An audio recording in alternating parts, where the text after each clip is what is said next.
Hi everyone, welcome to Adventures with Raven and Rowley. I'm Raven and this is Rowley.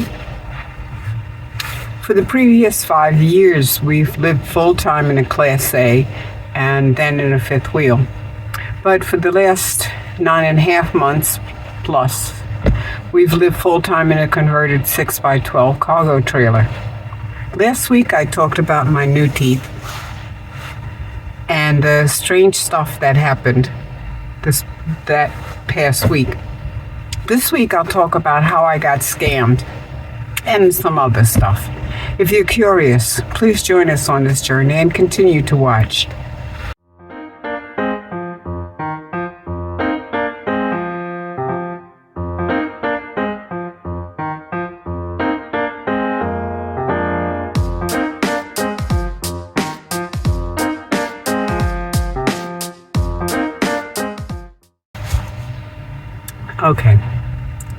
Okay, I've been scammed. I think this is the second time in my entire life that I've been scammed. But anyway, I thought that someone sent me an engagement ring. I talked about that in the last video. As it turns out, I had ordered clothing for this trip to Switzerland from a place called Hausad. That's spelled H-A-U-S-A-D. I should have realized by the name that it was sad. It's amazing to me how much energy a thief will put into thieving. I mean, after you finish watching this video, go to their website, Hausad.com. Don't buy anything, okay? Because it's a scam. The whole site is a scam. That website looks professionally done.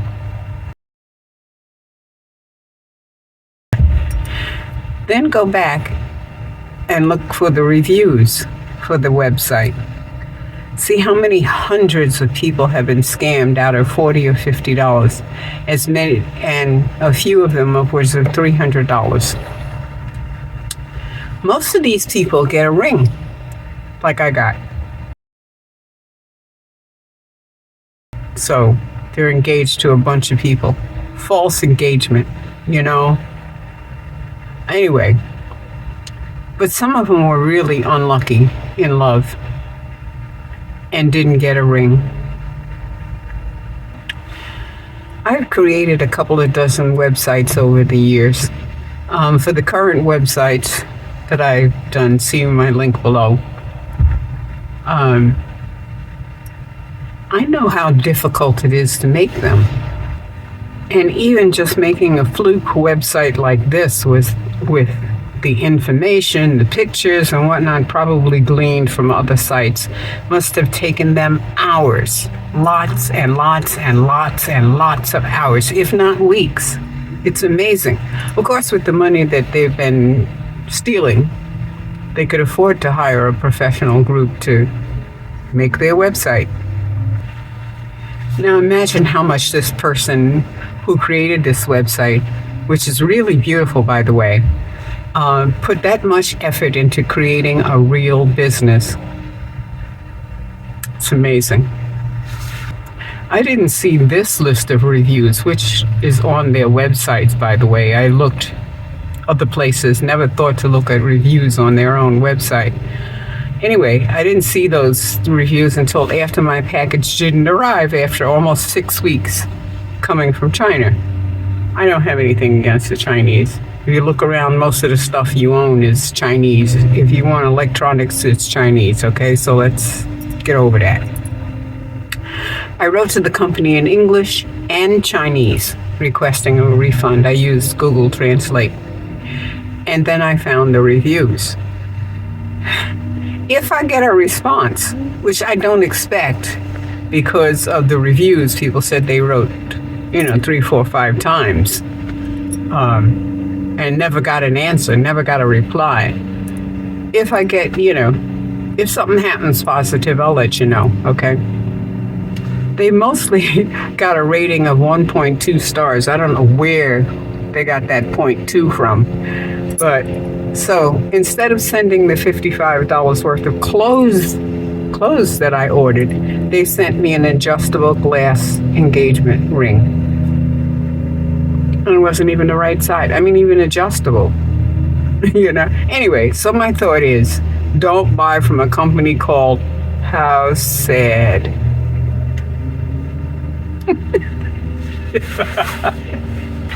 Okay, changing the subject. My luggage came. My daughter in Switzerland ordered the luggage and had it sent to me. So I've got a backpack, a carry-on, and 2 bags to check. Plus I have the cage for Rowley to check, and Rowley, which I really don't want to check, but you know how it goes. I'll be shipping my hang drum separately, though. It's cheaper to ship it than to take it on the plane with me and check it as an extra bag. So the itinerary kind of sort of looks like this, okay? I don't quite know yet because I haven't received security clearance from the United States government yet. I have received clearance from Switzerland. I have received my passport, that kind of stuff. But it's supposed to be sometime this week, probably next week, unless it comes in today, So the itinerary kind of looks like this. Let's say the 1st of March. On the 1st of March, approximately, I'm going to go back to the resort where I have my RV stored and stay in one of their cabins for a week while I pack. I have to pack stuff from the RV and from the cargo trailer. I have to clean out the cargo trailer because I've got stuff like half jars of basil, stuff like that in there. I have to pack the bags themselves. I have to ship my drum. So I have to clean out the RV, as I said, because I won't be back there for 3 years. I've got things like spices that are open, half-used jars of stuff, half packages of spaghetti, which I can put into Ziploc bags, stuff like that. It has to be cleaned out. I have to put stuff in there from this cargo trailer. I have to take stuff out of it, as I said. I got to pack. Okay, it's crazy amount of stuff, but I can get it done within a week, I'm sure. So after that week is over, I have to get on a plane from Las Vegas to New Jersey. I'm not sure where in Jersey yet. I'm not doing the ticket things. I'm not buying the tickets. My daughters are buying the tickets, and they're setting it up between themselves, I'll be in Jersey for 2 weeks so that I can get my hair done and so that I can meet my great-grandchildren. Okay. And now that my grandchildren are adults, I can meet them and actually understand what they're saying. Since I haven't seen any of them, I don't know, since they were almost babies. It's a shame. So then there'll be myself, my oldest daughter who I'm staying with in New Jersey, and her best friend of 30 years who just retired last week. Cool cat. So they're going with me to Switzerland on the same flight.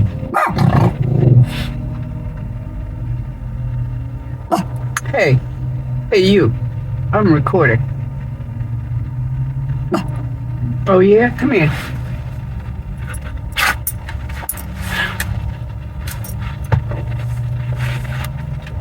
Okay. So they're going with me to Switzerland on the same flight, and they're going to stay hopefully a month, anywhere from 2 weeks to a month. I think they're leaning towards a month. So it'll be the last week of March that I'm actually on a plane to get to Switzerland. Okay.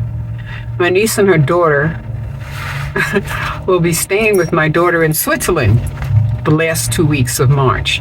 So that in order not to overcrowd the house, we're staggering the visits so that an overlapping day or two is okay, so that everybody can see everybody else, because parts of our family have been totally estranged from each other.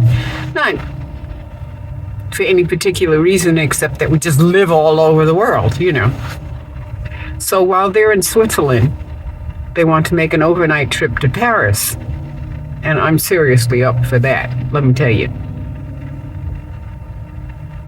While in New Jersey and New York, I have to get to the Swiss consulate with a letter from the Swiss government that says, so that I can get my visa to enter Switzerland, because I'll be going as a resident and not just a tourist.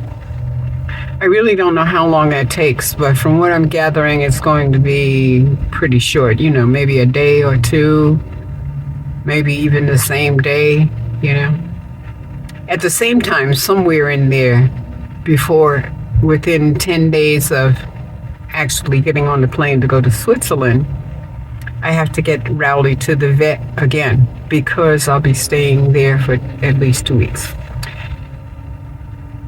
So the papers that I got from the doctor here won't be any good. So I have to get a new set down there. Unless we can, keep it down to like 9 days.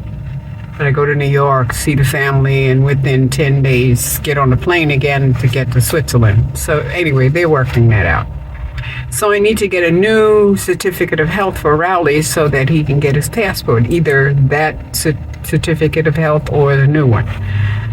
But I got to get it to the Swiss consulate. Now, in order to get that passport, I have to do, as I said, the Swiss consulate thing again, but I don't think I have to go there. I think I could just FedEx the papers to them and, that kind of stuff. But anyway, so changing the subject yet again, I finally got my bottom teeth in. Okay. I went to the dentist again. Great people. Great service. And they reshaped the bottom plate a little bit so that it's not so incredibly painful to put these teeth in. I think what it was the space was too small, and it was squeezing the gums and pushing it against the bone, and it hurt. Okay, it's a little sore in spots, but I think they'll go away after a while. And anyhow, I've taken an emery board to it, and it's fitting better and better and better. Otherwise, I think they look good. Okay, and if I can get my tongue out of the way, I even sound pretty good. Anyway, the Rowley report.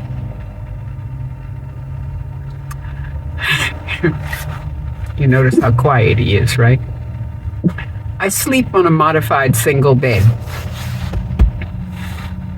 It's 6 inches narrower and 10 inches shorter than a standard single bed. So I think I've got maybe 2 inches of space. If I put my feet flat up against the wall, I've got maybe 2 inches of space at the top of my head. It works. I kind of sleep. Well, I try and kind of sleep diagonally. Rowley, on the other hand, if he lays